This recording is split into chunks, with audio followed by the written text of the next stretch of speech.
Ahí no sé qué toqué. No sé, Ariel, te veo vos, no sé si se escucha bien. Sí, se escucha bien. Ah, bueno, me salió una pantallita ahí, yo mucho con la tecnología no entiendo, así que, bueno, muchas gracias siempre por invitarme, es un privilegio para mí compartir con ustedes la palabra. Así que, para yo estar tranquilo, yo siempre digo que no estoy todavía muy acostumbrado a la tecnología, por la gracia del Señor, nosotros ya volvimos al salón, si bien tenemos que tener algunos horarios o dentro de unos horarios podemos compartir. Así que así yo me quedo tranquilo, les voy a pedir si en algún momento se corta algo por el estilo, ustedes con total confianza me avisan y yo retomo o engancho con el celular, así que así yo estoy tranquilo y puedo enfocarme en lo que quería compartir con ustedes. Lo que quería compartir yo en esta noche, y si el Señor lo permite en el día de mañana, es en Marcos capítulo 15, Marcos capítulo 15, versículo del 21 al 32. Marcos 15, versículo 21 al 32.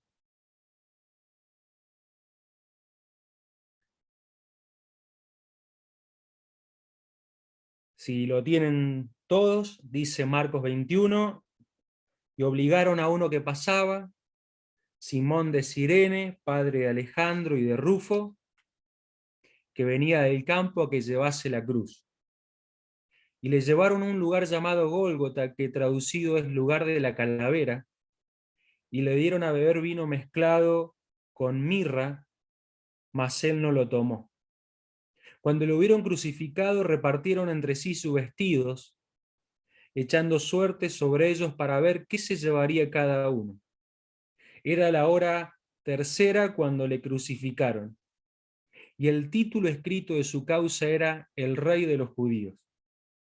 Crucificaron con él a dos ladrones, uno a su derecha y el otro a su izquierda, y se cumplió la escritura que dice: y fue contado con los inicuos.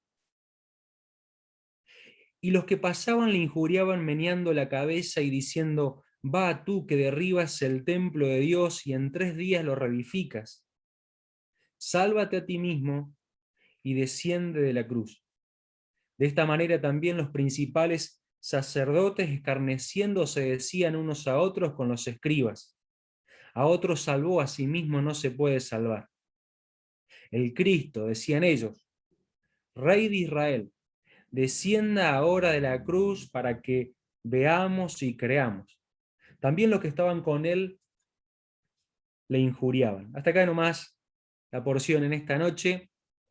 Como él es, por así decirlo, el estilo de Marcos, Marcos en 11 versículos nos habla del camino del Señor Jesucristo hasta el lugar de la cruz. Nos habla cuando él fue crucificado, dice allí que le crucificaron, hemos leído, y también habla del momento en el cual estaba él en la cruz. Y yo quiero en esta noche y mañana, si Dios lo permite, compartir este momento en el cual el Señor ya es crucificado. Dice que con él han crucificado uno a su izquierda y uno a su derecha. Y también Marcos señala tres grupos de personas que se burlaron de Cristo, se burlaron de nuestro Señor en aquella oportunidad. Si el Señor lo permite, vamos a considerar el primer grupo en esta noche, aquellos hombres que no sabemos nombres, que no sabemos a qué grupo de familia pertenecía, pero sí sabemos que cuando pasaban junto a la cruz, se burlaban del Señor. Yo le voy a pedir a algún hermano si puede buscar Salmo 27:4, y si lo puede leer, por favor, así voy viendo también que me van escuchando.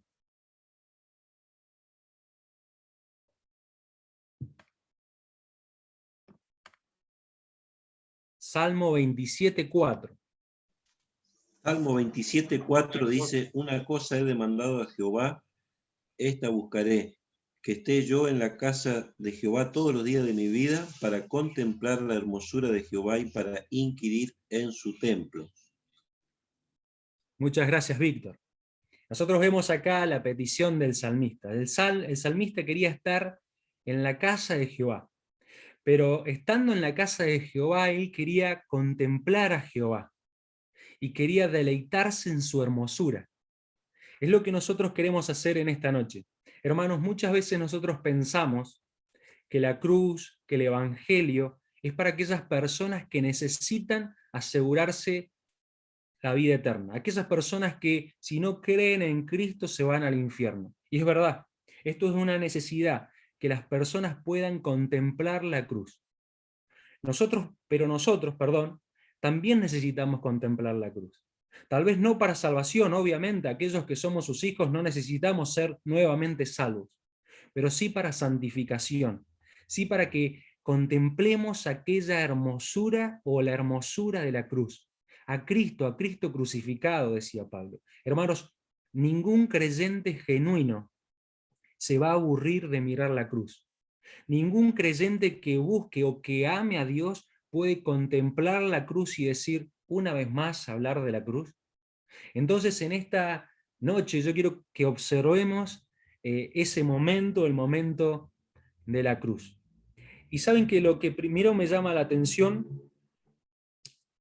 es que dice que lo llevaron fuera de la ciudad. Si nosotros leemos el versículo 22 de este mismo capítulo, dice, y le llevaron a un lugar llamado Gólgota, que traducido es lugar de la calavera. Miren, no se sabe con exactitud dónde estaba ubicado este lugar. Hay dos posibles lugares, ¿sí? Aquellos que han estudiado, uno es una especie de colina que tiene una forma de calavera, y otro lugar, que también puede ser el lugar, es un lugar donde se encontraron muchos cráneos, muchos calaveras, por eso sería el nombre de este lugar. Ambos lugares rinden las condiciones que nosotros encontramos la palabra. Así que no nos vamos a limitar a lo que dicen las tradiciones, sino que nos vamos a limitar a lo que dice la palabra. Y la palabra me dice, o nos dice, que era un lugar que estaba fuera de la ciudad. ¿Sí? Estamos ubicándonos donde estaba Cristo crucificado. Si nosotros buscamos Juan 19:17, vamos a ver que él dice, Juan 19:17, y él, cargando su cruz, salió a un lugar llamado de la calavera. Y esto dice en hebreo es Gólgota. Es decir, que lo que conocemos por medio de la escritura es que este lugar estaba fuera de la ciudad, donde nosotros allí en Marcos vemos que Cristo fue crucificado. La segunda condición que tenía que tener un lugar de esto era que era un lugar, tenía que ser un lugar que fuera visible. Es decir, que no se crucificaba en un lugar apartado para que nadie viera el horror que estaba ocurriendo. Todo lo contrario, se crucificaba en un lugar que fuera visible, donde todos pasaran y miraran al crucificado, al reo de muerte, y dijeran, tengo que aprender la lección. No tengo que cometer lo que este hombre cometió. Se dice que en el año 71 a.C., los romanos, los esclavos se rebelaron contra los romanos. Y dice que, ustedes tal vez creo que hay una película, yo no sé con exactitud, yo lo he leído, pero no sé, creo que hay una película que se llama Espartaco. Este fue un esclavo que se rebeló contra Roma, y Roma, para que aprendieran todos la lección, dice la historia, ¿no? La historia, que mataron crucificado a 6.000 soldados, perdón, a 6.000 esclavos. Y dice, y esto tiene validez, uno lo puede ver, buscar en libros, porque esto es parte de la historia, que los romanos crucificaron en lo que se conocía la Vía Apia, uno de los caminos más importantes que iba a Roma, a estos 6.000 esclavos, para que aprendieran los demás esclavos que no se tenían que rebelar contra Roma. Y yo me imagino este momento cuando uno iba llegando a Roma. Uno de los cuadros que representa Roma, ¿no? Por ahí uno empieza a chusmear, por ahí por internet, hay varios cuadros que representan a Roma, y uno de los cuadros me llamó la atención, es esta imagen. Un camino que se pierde en el horizonte y tanto a su izquierda como a su derecha hay esclavos crucificados. Como yo les decía, cuando uno iba llegando a Roma en los tiempos, en el 70 antes de Cristo, iba a ver personas, imagínense miles de personas crucificados junto al camino. También nosotros vemos que en el año 70 después de Cristo, en la guerra romano-judío, judío-romana, los romanos dicen que llegaron a crucificar hasta 500 judíos por día. Imagínense lo que habrá sido eso, 500 personas por día crucificadas. Flavio Josefo tiene una frase que yo se las quería compartir, que me pareció interesante, está por acá. Dice que tan grande era su número que no podía encontrarse espacio para las cruces, ni cruces para los cuerpos. Con todo esto, volviendo al pasaje, nosotros encontramos que el lugar donde fue crucificado Cristo, vimos por la palabra que es un lugar apartado, un lugar, como también dice el mismo versículo, que en el cual pasaban las personas, es decir, un camino. De hecho, comenzamos hablando de un tal Simón de Cirene que venía del campo, obviamente habrá venido por el camino, y en este camino muchos de los que pasaban iban a poder mirar a los reos de muerte, y entre ellos a Cristo. Si nosotros quisiéramos representar un poco más la escena, cómo sería este momento, o preguntarnos a qué distancia se encontraría los crucificados del camino, y la respuesta es bastante lógica, porque podríamos decir que se encontraban a la distancia en la cual los que pasaban junto al camino hablaban o gritaban o murmuraban, y los que habían sido crucificados, entre ellos Cristo, escuchaban. De hecho, nosotros vemos acá en el pasaje que muchos se burlaban y obviamente el Señor escuchaba. Ese es el momento en el cual yo quiero que consideremos, porque muchas veces nosotros tenemos la idea de una colina allá en lo lejos, con la sombra del atardecer, o con la luz del mediodía, de hecho, cuando fue crucificado Cristo, y cruces que se pierden hacia lo lejos, y bueno, hemos domesticado, por así decirlo, el concepto de la cruz. Pero la cruz es esto, un lugar apartado donde muchas personas iban a mirar a los crucificados y entre ellos a Cristo. Habiendo dicho esto, quiero sacar la primera observación en esta noche. Nosotros sabemos que en el tiempo que fue crucificado Cristo era en el tiempo de la Pascua. Los judíos prosélitos, aquellas personas que estaban esparcidos por varios lugares, una vez al año viajaban hacia Jerusalén para festejar, entre otras fiestas, la más importante, la Pascua. El Señor Jesucristo lo hizo. Ustedes se acuerdan, voy a leer Lucas capítulo 2, versículo 41. Dice Lucas 2:41. El Señor de niño lo hizo, yo puse a dice, iban sus padres todos los años a Jerusalén en la fiesta de la Pascua. El Señor Jesucristo, como un verdadero israelita, como un verdadero judío, una vez al año iba a festejar la Pascua. Es decir, que no era un día común, no era una fecha común, un fin de semana común, sino que era un momento en el cual muchas personas, muchos judíos iban a pasar junto al camino, muchos judíos iban a pasar junto a la cruz. Lo llamativo de esto es la hipocresía de ese día. Muchos judíos, y ahí voy a pedirle a otro hermano si puede leer Marcos capítulo 14, versículo 12. Mientras voy viendo. Y bueno, y decían, no durante la fiesta, para que no se haga alboroto del pueblo. A ver, 14:2 Marcos me dijiste. 14:12, Pepe, por favor. Me equivoqué yo. Perdón. El primer día de la fiesta de los panes sin levadura, cuando sacrificaban el cordero de la Pascua, sus discípulos le dijeron: ¿dónde quiere que vayamos a preparar para que la comamos la Pascua? Bueno, ya que está Pepe en el micrófono habilitado, le voy a hacer una pregunta. ¿Qué se hacía, entre otras cosas, Pepe, en la fiesta de la Pascua? ¿Qué se hacía? ¿Se mataba? ¿Qué se mataba? Un cordero. Se mataba un cordero. Y esto es lo que primero quiero que reflexionemos.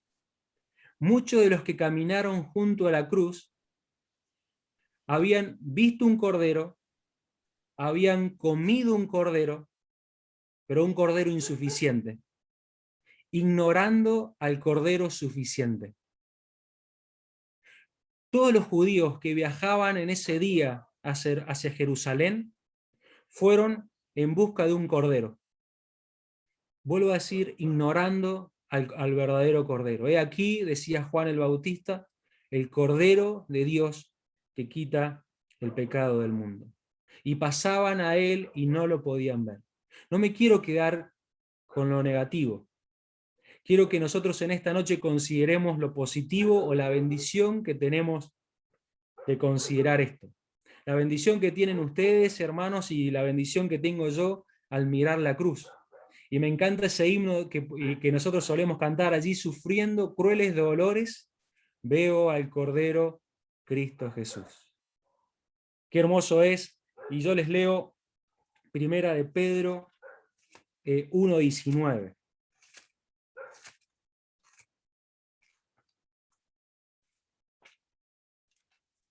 Primera de Pedro 1:19. Estoy leyendo Primera de Pedro 1:19, sino con la sangre preciosa de Cristo, como de un cordero sin mancha y sin contaminación. Qué bendición es la que nosotros tenemos, hermanos, de poder mirar la cruz. Y mirar en la cruz no a alguien que está muriendo en debilidad, sino al Cordero de Dios. Y como sacrificio perfecto, ese Cordero está derramando su sangre allí en la cruz, para lavarme una vez y para siempre de mis pecados. Qué maravilla, ¿no? Y qué ironía la que pasó en aquel día, que tantos que pasaron ignoraron el Cordero. Pero también qué bendición, como he comentado, la bendición que tenemos hoy nosotros, hermanos, de mirar la cruz y ver el Cordero, y mirar la cruz de otra forma diferente de la que muchos de estas personas lo miraron.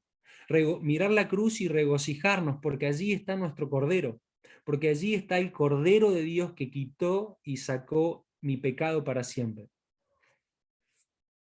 Segunda de Corintios capítulo 3, también es un conocido pasaje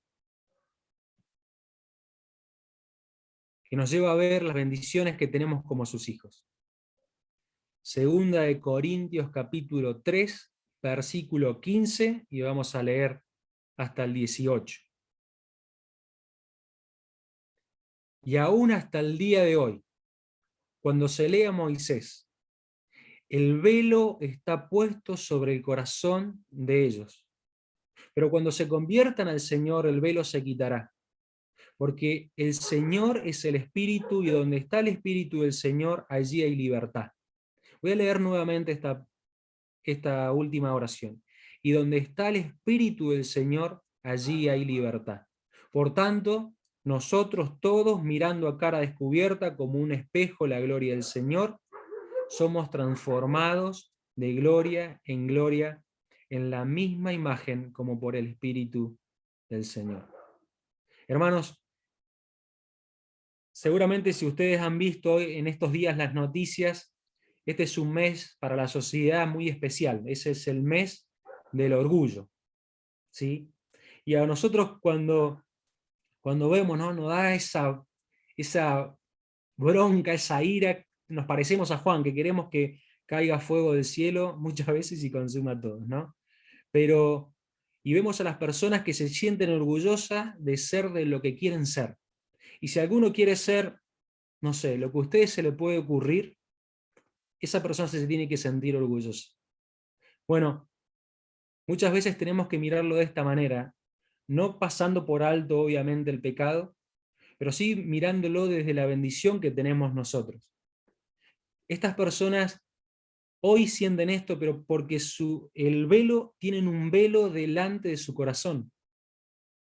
Y van a poder estar frente al Cordero, podemos presentarle a Cristo, y si el Espíritu no está en ellos, que le da libertad, no van a mirar a Cristo, no van a poder mirar a Dios.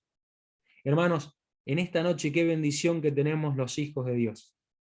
Qué bendición que tiene usted, qué bendición que tengo yo, de poder mirar la cruz, de poder mirar al Señor Jesucristo, hoy que está sentado a la diestra de Dios, y decir, Él es el Cordero. Y gloriaréme solo en la cruz, dice el himno. También en esta bendición de poder mirar la cruz, quiero que vayamos al versículo 29, siempre, ¿no?, en Marcos capítulo 15, a hablar ya más específicamente de este grupo de personas, y dice, y los que pasaban le injuriaban meneando la cabeza y diciendo, va tú, que derribas el templo de Dios y en 3 días lo reedificas. En la introducción les comentaba, ¿no?, de esto de la cruz y cómo los romanos habían tomado esta tortura. Se cree que habían comenzado los asirios empalando a los hombres, empalando a aquellos que ellos querían crucificar. Y les hablé de un acontecimiento antes, sí, del 70 antes de Cristo y el 70 después de Cristo, pero lo hice con la intención también de mostrar que la cruz en los tiempos del Señor Jesucristo era moneda corriente, como decimos, era algo común. No era algo nuevo, no se inauguró con Cristo, viene ya, como les decía, desde los asirios, y de hecho después de Cristo crucificaron, y se cree que también muchos de los apóstoles fueron crucificados. Y quiero que pensemos en esto, y les pido por ahí si podemos prestar atención a este punto, porque me parece muy importante. El Señor Jesucristo, como leímos en Lucas, todos los años con su familia iba hacia Jerusalén, iba a festejar la fiesta, y como les dije, en las fiestas los romanos aprovechaban para crucificar a aquellas personas que habían cometido algún delito o se habían rebelado contra Roma. Me preguntaba, o me estuve preguntando por mucho tiempo, ¿no?, ¿qué habría pensado Cristo de la cruz antes de la cruz? Es medio confuso lo que estoy preguntando, lo voy a decir de nuevo. ¿Qué pensaba o qué concepto habrá tenido Cristo de la cruz antes de ir a la cruz? Porque nosotros vemos, terminando el capítulo 2 de Lucas, que el Señor creció, tanto nosotros sabemos que en sabiduría para con Dios y para con los hombres. Y fue creciendo también en estatura. Y en un tiempo fue un niño, pero también fue un adolescente, fue un joven, y bueno, nosotros sabemos que ya en 33, 34 años fue crucificado.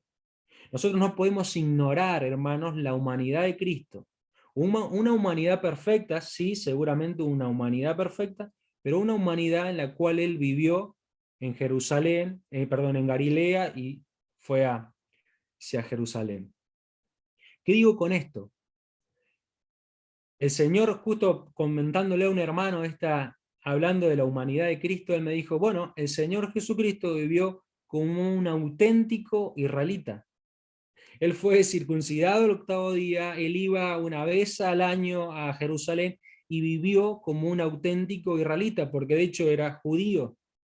Y aún nosotros vemos en Mateo capítulo 1, versículo 1, que él, en la genealogía, que él es judío. Entonces, lo que quiero decir con esto, que Cristo jamás ignoró lo que significaba la cruz. Jamás ignoró lo que significaba la cruz. La cruz era el único punto de encuentro, ¿sí? O era lo único que concordaban o se ponían de acuerdo los romanos con los judíos, ¿sí? Miren, los judíos tenían un Dios, creían en un Dios, bueno, para nosotros sabemos que es el Dios vivo y verdadero. Los romanos tenían muchos dioses. De hecho, ustedes se acuerdan cuando lo llevan a Cristo delante de Pilato. Pilato básicamente no entendía nada. ¿Por qué lo crucifican? Yo no hallo ningún pecado en él. Miren, los romanos y los judíos vivían, pero no tenían nada en común.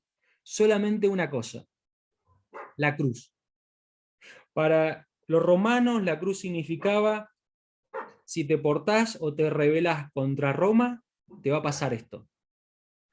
Para la cruz, para los judíos, significaba: maldito todo aquel que es colgado en un madero. Estoy citando Deuteronomio y después Gálatas. Era en lo único que se ponían de acuerdo. Un lugar de maldición, un lugar de humillación, un lugar de tortura. Lo único entre estos dos pueblos, la cruz. Es decir, que el Señor no ignoraba que la cruz era un tiempo de humillación. No era solamente el dolor físico, no era solamente el dolor de los látigos, no solamente que su cuerpo literalmente se despellejó, sino que para él la cruz significaba vergüenza. No ignoraba el Señor como humano, como verdaderamente Dios, que la cruz era un momento, vuelvo a decir, de humillación. ¿Por qué he comentado esto?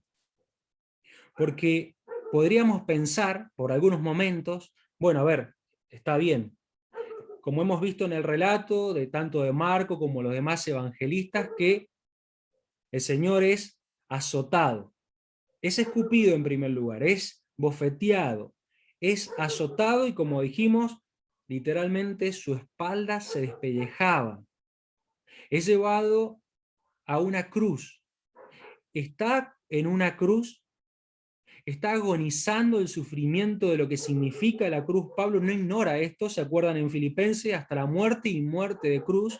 Pablo es consciente de lo que esto lleva. Podríamos preguntarnos, ¿acaso hay lugar para el dolor de la burla? ¿Acaso hay dolor? ¿Acaso el Señor, agonizando allí, iba a prestar atención a los insultos de aquellos que pasaban junto al camino? Nosotros tenemos que ser conscientes que esto sí es así. Para el Señor significaba la cruz un lugar de humillación, como para los judíos como para los romanos. Acompáñenme a Proverbios capítulo 12, versículo 18. Y si usted lo puede buscar, yo, hermanos, se lo voy a agradecer para que usted lo lea este versículo. Proverbios capítulo 12, versículo 18.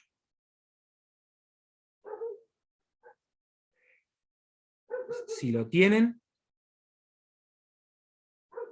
hay hombres cuyas palabras son como golpes de espadas. Ahora nos vamos a ir al Salmo 22. ¿Sí? Salmo 22, mientras ustedes lo buscan. Nosotros sabemos que es un salmo mesiánico, si bien David lo escribe, no porque él un día lo soñó, sino porque un día lo experimentó, pero se proyecta a Cristo. Y vamos a leer en el Salmo 22.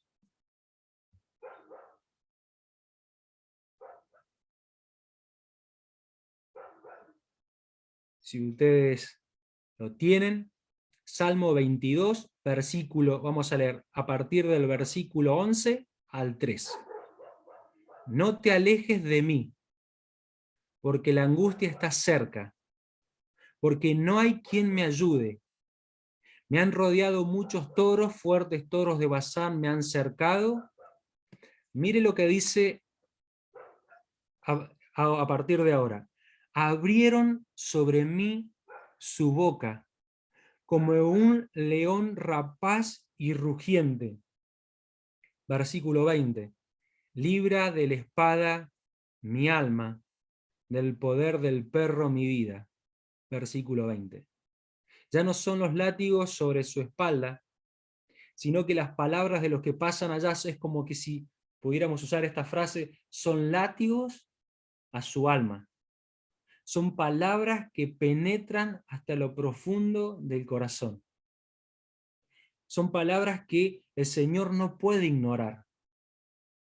No puede hacer oído sordo. Es como que si se penetraran por el oído y llegan hasta lo profundo de su corazón. Le duele de la misma manera, o tal vez aún más, de lo que podría ser una cachetada. Era consciente que la cruz, voy a decirlo una vez más, era un momento de humillación. Esto es lo que significaba la cruz.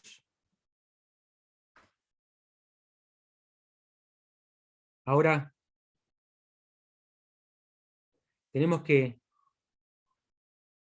darle gracias al Señor porque no solamente podemos mirar a Cristo, ¿no?, como el Cordero, sino que miramos a la cruz y miramos de una manera diferente de la que lo miraban aquellos hombres. Y nos gozamos, dulces momentos consoladores, los que yo paso junto a la cruz. ¿Se acuerdan de lo que dice Isaías? Por su llaga nosotros fuimos curados. Hermanos, qué bendición. Hablando de las bendiciones, en el primer lugar, que podemos mirar al Cordero. Segundo, que podemos mirar a la cruz de un modo diferente de la cual aún así Cristo miraba. Cristo miraba una cruz de dolor. Y por el dolor de Cristo, nosotros podemos decir dulces momentos consoladores. ¿Cómo cambia, no? ¿Cómo el Evangelio puede cambiar aquello tan humillante como es la cruz en dulces momentos consoladores los que yo paso junto a la cruz? Hermanos, que en esta noche, con estos mensajes y con estas palabras muy simples de un pasaje muy simple, nosotros podamos recordar a Cristo. Hermanos, no podemos estar atribulados. Aun cuando pasemos por tribulaciones, hermanos, la bendición que tenemos de ser hijos de Dios, que miramos la cruz y miramos al Cordero que nadie puede ver, sino aquellos que tienen libertad por el Espíritu. Y nos gozamos de mirar lo que fue la humillación del Señor. Es importante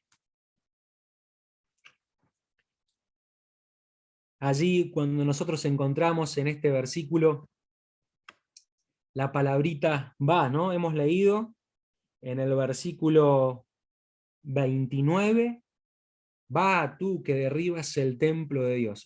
¿Sabe que esa palabrita no se usa mucho o directamente no se usa en el Nuevo Testamento? Solamente Marcos la usa en esta oportunidad. Nosotros sería como si lo quisiéramos representar hoy en día, sería un vos, ¿sí?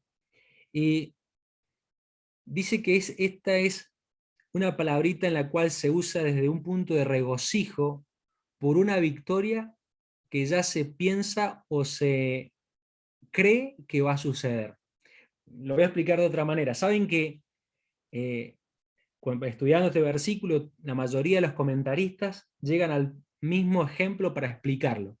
Ustedes se acuerdan de Goliat, ¿no es cierto? Sí, Goliat cuando se enfrenta a David, y aunque no usa esta palabra, ese momento previo a la lucha, previo a que David lance la piedra, nosotros encontramos en 1 Samuel que Goliat lo mira a David, y cuando lo ve a David sin arma, sin espada, sin protección, ¿qué dice Goliat? ¿Soy yo acaso un perro que me van a mandar a alguien con un palito? Miren, les voy a leer, este se los leo yo, 1 Samuel 17:44.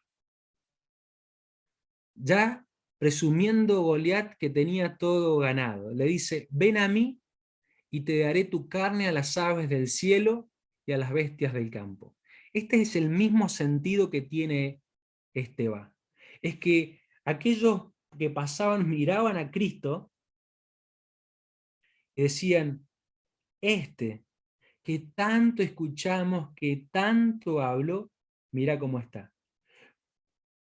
Pensando que estaba a punto de morir, que estaba a punto de acabar con todo aquello que había predicado. ¿Saben qué?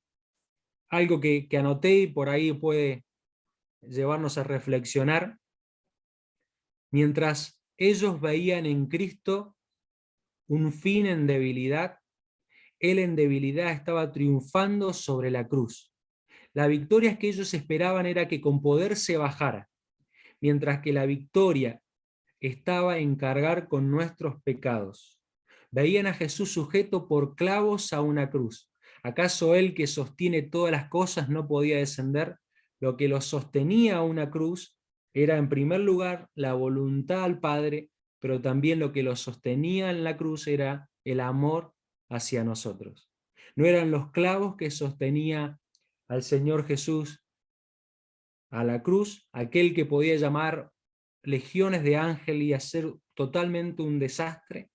Lo que lo sostenía a la cruz era, en primer lugar, la voluntad hacia el Padre de salvar un pueblo para su gloria, pero también el amor hacia nosotros. Y cada uno de nosotros puede decir en esta noche, lo que lo sostenía allí en la cruz era el amor de mí. Pablo era consciente que Cristo había muerto por los pecadores, pero también Pablo decía, Él murió por mí. En esta noche, hermanos, ya en este tiempo de compartir, me gustaría que pensáramos de esta forma simple, como he intentado mencionarlo en todo el mensaje. Las bendiciones que tenemos como creyentes, mirando el Cordero, mirando la cruz de una manera diferente, mirando que lo que lo sostenía a Cristo en la cruz no era la debilidad, sino el poder para poderme rescatar del infierno. Y quiero terminar con lo que le dicen estos hombres. Miren, yo lo tengo marcado desde antes, este versículo, porque es impresionante. No sé si la palabra es impresionante, pero déjeme usarla. Esta palabra es impresionante. Dice, va tú que derribas el templo de Dios y en 3 días lo reedificas. Si no lo tiene marcado, marque el versículo 30. Sálvate a ti mismo y desciende de la cruz. Sálvate a ti mismo y desciende de la cruz. Voy a terminar con esto. Hay muchas veces, hay pasajes que no necesitan mucho comentario. Son pasajes muy simples, que como les dije, no necesitan ningún tipo de explicación. Y este pasaje, este versículo es uno. Este pasaje no nos lleva solamente a comentarnos, sino a orar. Y como yo les decía, hace un tiempo puse ahí en forma de una oración, escribí, y que sea mi oración en esta noche y la oración de cada uno. Gracias, Señor, por no bajarte. Gracias, Señor, por no salvarte. Esto es maravilloso, que Él, aún teniendo el poder para hacerlo, no escuchó aquello que le mortificaba el corazón, aquello que era de humillación, sino que se sostuvo como mirando al invisible, sino que dice Hebreos capítulo 12, por el gozo puesto delante de él, sufrió la cruz. Hermanos, que esta sea nuestra oración en esta noche y mañana, al participar también de la cena como iglesia, podamos orar al Señor de una forma simple, con palabras simples. Gracias, Señor, por no salvarte a ti mismo. Gracias, Señor, por no pensar en vos. Que el Señor nos bendiga y si Dios lo permite, mañana vamos a seguir compartiendo de este capítulo. Amén.